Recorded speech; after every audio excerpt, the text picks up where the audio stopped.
മരണമണി മുഴങ്ങുന്ന മൺട്രോ തുരുത്തിനെപ്പറ്റി എല്ലാ പരിസ്ഥിതി ദിനത്തിലും നാം ചർച്ച ചെയ്യാറുണ്ട്.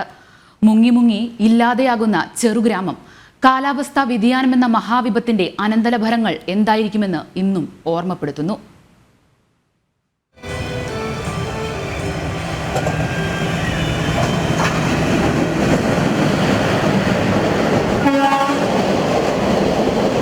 കല്ലടയാറും അഷ്ടമുടിക്കായലും സംയോജിക്കുന്ന ഡെൽറ്റ കേന്ദ്രം എന്ന നിലയിലും ജൈവവൈവിധ്യ സമ്പത്തിനാലും സവിശേഷമായ പാരിസ്ഥിതിക പ്രാധാന്യമുള്ള തുരുത്ത് ഇല്ലാതെയാകുന്നതിനെക്കുറിച്ചുള്ള പഠനങ്ങൾക്കും റിപ്പോർട്ടുകൾക്കും ഒരുപാട് കാലത്തെ പഴക്കമുണ്ട്.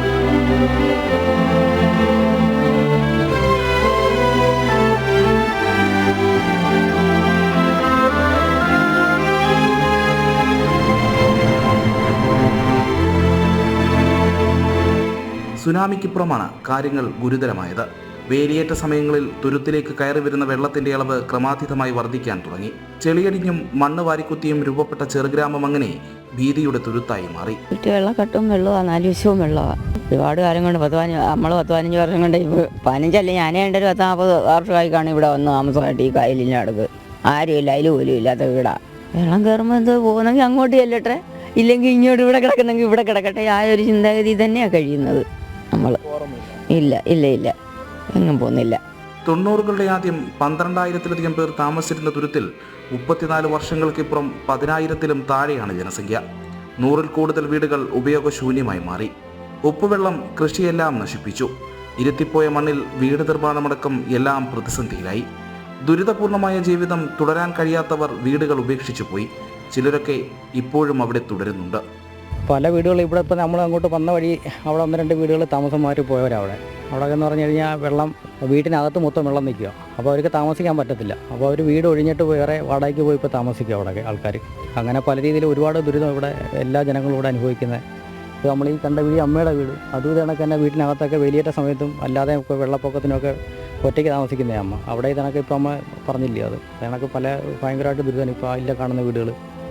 അവിടെ എല്ലാ ഇതണക്ക് വീട്ടിനകത്ത് എപ്പോഴും വെള്ളവും, അത് കാരണം അവർക്ക് അങ്ങോട്ടും ഇറങ്ങാൻ പറ്റാത്ത സാഹചര്യം പോലും അങ്ങനെ നിൽക്കുക അവിടെ. ജീവനൊടുങ്ങുന്ന മണ്ണിൽ വീണ്ടും തഴച്ചു വളരുകയെന്നത് പ്രകൃതിയുടെ മാത്രം നിയമമാണ്.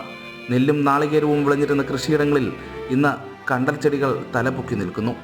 മുങ്ങുന്ന ഗ്രാമം കാണാനെത്തുന്ന സഞ്ചാരികളുടെ ഭാഷയിൽ പറഞ്ഞാൽ മൺട്രോ തുരുത്ത് കൂടുതൽ സുന്ദരിയായിരിക്കുന്നു. കൊപ്രയും കയറും നെല്ലും കയറ്റിയിരുന്ന വള്ളങ്ങൾ ഇന്ന് ഇടത്തോടുകളിൽ സഞ്ചാരികളുമായി ആളുകൾ ഉപേക്ഷിച്ചു പോയ പ്രേതഭവനങ്ങൾക്കിടയിലൂടെ സവാരി നടത്തുകയാണ്.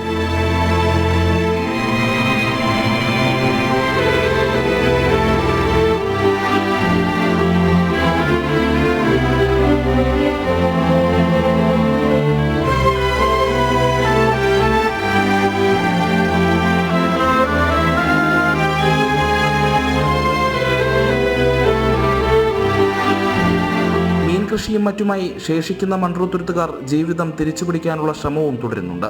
ഒന്നും പക്ഷേ മൺട്രോ തുരുത്തിനെ ശാശ്വതമായി സംരക്ഷിക്കില്ലെന്ന ബോധ്യവും അവർക്കുണ്ട്. തുടരാനാകുന്ന കാലത്തോളം തുടരാമെന്ന് മാത്രമാണ് ചിന്ത.